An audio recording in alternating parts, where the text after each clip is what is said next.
Hello and welcome back or welcome to the channel.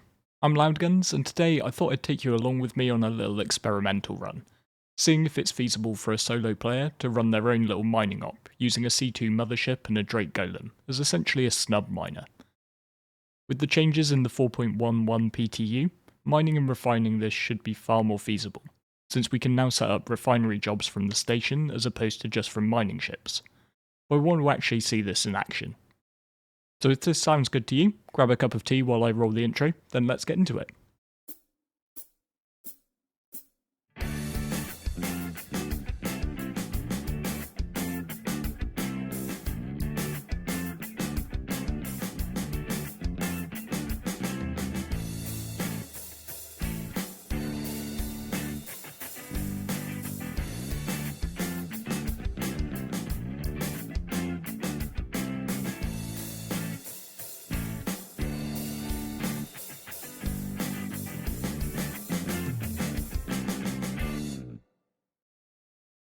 In the interests of full disclosure, I think it's worth saying from the start that this is an experiment, and while I could cut all the bits where I screwed up or something didn't work out of the footage and make it look just like a wild success, this involved plenty of trial and error.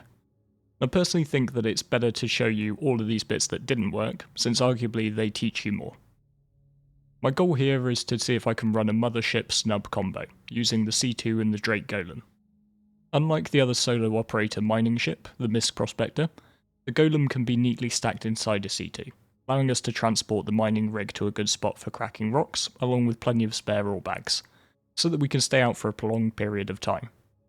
Then to bring my minables home to a refinery station and load up a job, just once, not the 5, 6 or 7 times that you might if you're just running a single ship. As you can probably tell from this intro, it didn't all go exactly to plan, and as a result I would definitely, no pun intended, refine things further when we hit live. So to kick things off, I've got to set up my ships.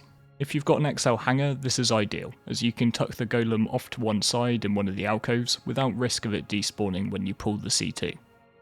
If you're not in this position though, one of the best ways I found was to do this at a more isolated space station, park the C2 next to a pad and then fly the Golem round to it from the hangar. Flying the Golem inside, part of me thinks the designers at CIG definitely had exactly this in mind when they worked out the dimensions. Even the shapes tessellate really well together. Then we want to pull some of our spare Drake ore bags up the elevator and start stacking them inside the C2. Now, originally on my first attempt, I went the other way round, flying the Golem through to the front of the C2 and then stacking the spare bags at the back since I thought it would give me more room. However, dismounting from the rear of the ship with its wider entry and lack of the nose overhang is a lot easier than dismounting from the front. I'm going to pack 12 spare bags on board. The Golem takes 2 of these 16 SCU containers, so along with 2 on the ship already, I've got enough here for 7 runs, or 224 SCU total. That's more than twice as much as an unaltered mole could carry. I am 100% certain that you can stack more in, and if you get creative with the off-grid area between the C2's 2 actual cargo grids, I reckon you could get twice as much spare capacity on board. However, since this is just a test run, I'm not too bothered about maximising my output, and I think 7 runs is a pretty good target. Finally, I want to bring some spare modules with me. I've got my Golem kitted out with a Riga C3 permanent mod to give its laser a bit more oomph. I'm also running consumable surge modules in the other slot, so I want to pack some spares in case I run dry. Normally I would probably get a 1 SCU box to stick these in, but it is PTU and I was too lazy to go to a cargo deck. So I'm just going to use the C2's onboard storage lockers. So now it's a case of heading out and working out where to go and mine. Well, I did experiment with moon mining, and we'll take a look at how that went later in the vid. I want to think about this very much from the perspective of the solo miner. I want to be as safe as possible as I leave my mothership to go and get some rocks. And I can't think of anywhere better than the Aaron Halo for that. Out in the middle of nowhere, we're in the asteroid belt running around the Stanton Star between Crusader and ArcCorp. There's pretty much zero risk of anyone coming across you. To get there, we'll use one of Cornerstone's excellent maps, and we'll plot a course for ArcCorp and drop out at the distance that it instructs. It's going to be a bit of a ride, so we'll do a little video editing magic. But upon hitting the Halo, I'll let out a couple of pings and take a look around at the returns. Readings of between around 1600 and 1950 are going to be single asteroids. We want to avoid any multiples of perfectly 2000 because these are salvage panels.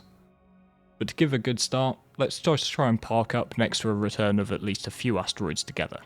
So this reading of just over 5k is going to be 3 of them, so that's where I'll park the Mothership. Since we're on site, it's time to head out in the Golem. Very carefully hover and reverse out of the bay. Keep in mind that there's no points here for speed, and blowing yourself up out of the middle of nowhere isn't advisable. Once dismounted, we can pop away the landing gear and start taking a look at the rocks. I will admit, I was initially a little bit skeptical about the Golem, and I hadn't taken too much time to actually play around with it until making this video. And having done so, I would like to retract all of that skepticism, because this little miner is awesome. It doesn't have the visibility of the Prospector, and the bespoke laser means you really don't have very much customization available to you. But the base size 2 Pitman laser is actually pretty good, with power of 3150 being equivalent to the Helix size 1. And the 40% buff to charge window gives you more of a target to aim for. On the downside, it does add to resistance, while the Helix will decrease resistance, and it has some pretty wild instability. So you probably won't be cracking rocks quite as big as you could in a fully kitted out Prospector, but it's close, and over the course of my run I was able to crack some stones upwards of 20k that the game was ranking as impossible. If you brought some additional gadgets like Sabirs, you could also increase this even further. Some of the other concerns I have about the Golem, in particular its small cargo capacity, I am a solo mole guy at heart after all, are alleviated by this method. 32 SEU might suck, but not if you can readily resupply and keep mining. And one thing that became immediately apparent though was to use the Snub, not the Mothership, to scout for rocks. You can get around pretty quickly and check rocks out with the mining laser, and one initial worry that I had of losing my way back to the C2 was just immediately done away with, as in this patch at least, the marker for your ship is just always visible wherever you are in the system. Now, some people will undoubtedly point out that I'm flagrantly disregarding what is and isn't good percentage materials to collect. As per my earlier comments, I'm keen to just get a feel for this approach, and since it's PTU, I'm in no way concerned about making money. But it is worth saying that with greater capacity, you can afford to be a bit more free and easy with the quality of rocks that you suck up. A 4 SCU chunk that's 50% Bexelite is still worth 10 grand. When you're full though, it's time to head back to the Mothership. You want to park up off the rear of the C2 rather than heading back inside, as the unloading is just way easier in 0G. Just make sure to unlock your ports with Right Alt and K before you leave the pilot's seat.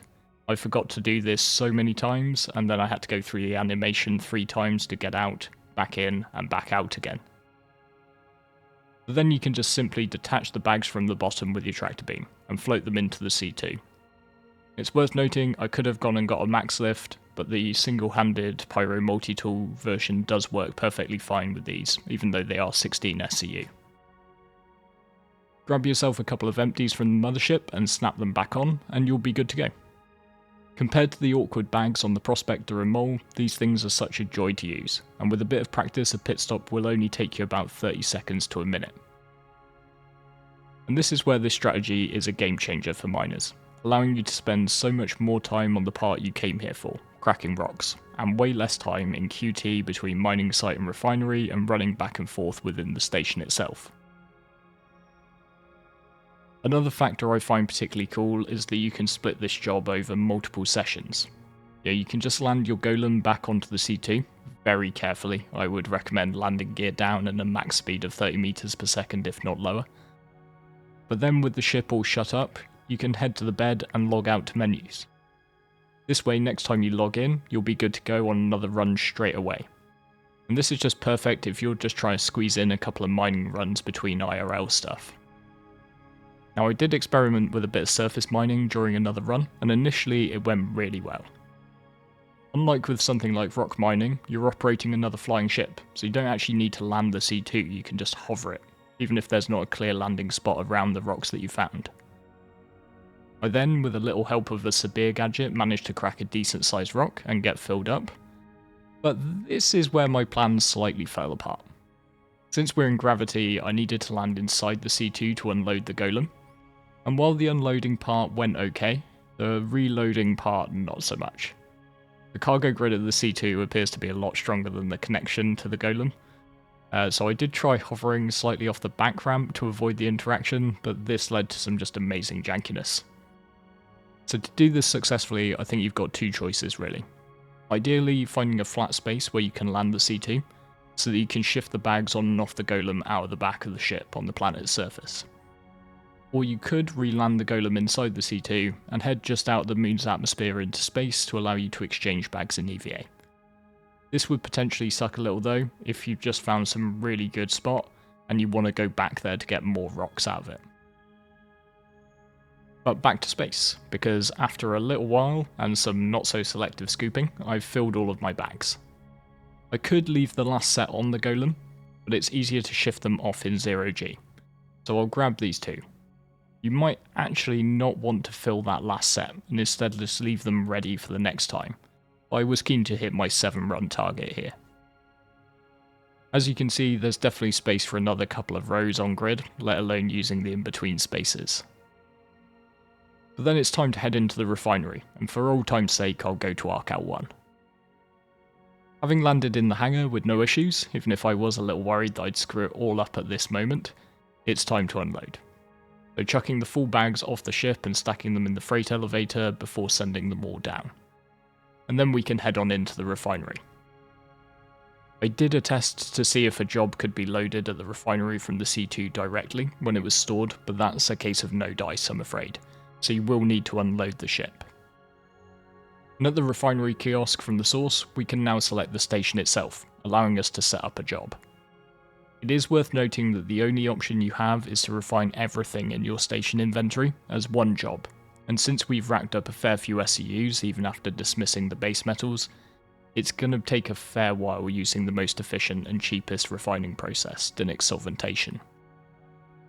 Now I don't personally care about this when I'm doing mining in the PU.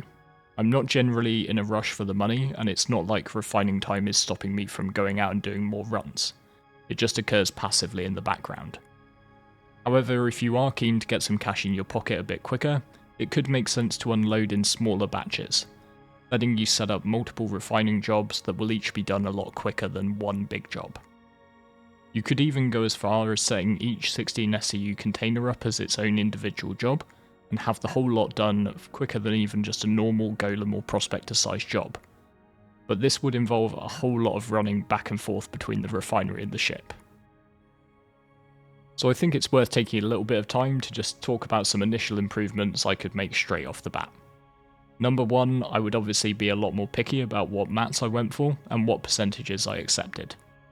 I was in a bit of a rush to make this vid, since obviously a new PTU patch can come along at any second, and it would reset us to home location and undo everything I'd done.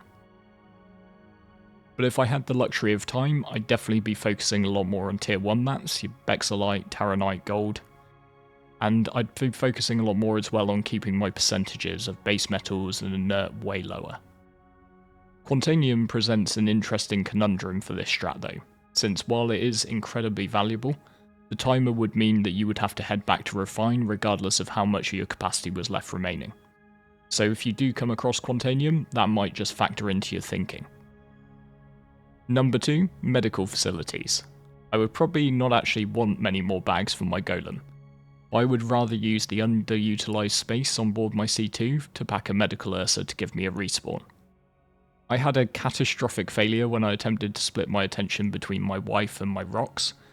If you take one thing away from this video, it should be that when your significant other is talking to you, you need to take your hands off the controls and just listen to them. Amazingly, since I hadn't actually left the path between Crew L1 and Arc Corp by too much, and since I had my C2's location on the HUD, I was able to make jumps between the two until I got within 100 kilometers or so of the Mothership, and recover from that. But if I hadn't been that lucky, I would have lost not only the golem, but also all of the mats that I'd already stacked on board the Mothership. Having a respawn on the Mothership would at least let you limp back to port with whatever you had stacked up so far. And number 3, gadgets. Golem is a great little beast. You do feel a little pain when a nice rock is just a tiny bit too big to crack. particularly in cases where the rock's base resistance is quite high, and you make it worse with that laser debuff. Bringing gadgets like the Sabir will just let you set your sights a little bit higher. But probably the most important improvement I would look to make is scaling this mini solo operation up to include more people. Sometimes in SC it's great to chill out solo, and I get that it's the way a lot of folks like to play, so I do like to work out how to do some stuff on my own. But I also think about it a lot like music. A truly great song will sound amazing with just one acoustic guitar and a singer, but there's nothing quite like a full rock and roll band lighting up a stadium. So as we go into the new patch, I'll be looking to experiment within the Frontier community with large-scale mining nights built on the same concept, with multiple mining ships loading and unloading cargo haulers, who can then carry the goods back to the refinery. And one thing which I think would be really cool here is we can get quite picky about what refineries we go to, and take advantage of some of the bonuses depending on what materials have been mined. There's so many possibilities, and working on this with even a few friends would make the whole process so much smoother. Plus, you'd have someone to QT back to when you try to multitask and go headfirst into an asteroid. So if any of this sounds like your cup of tea, then you'll find a link to our Discord in the video description down below. Do pop in and say hello. But that's all to come when the patch goes live to PU. I'll almost certainly make a video about a proper org scale mining up when it does, so do hit the subscribe button if you'd like to stay tuned for that. If you enjoyed the vid, I also always appreciate if you hit the like button and share it out amongst your friends and communities. And do hit me up in the comments down below if you've got any suggestions or things that I might have missed. But with all that said, I just want to say thank you very much for watching all the way to the end, and I look forward to seeing you next time.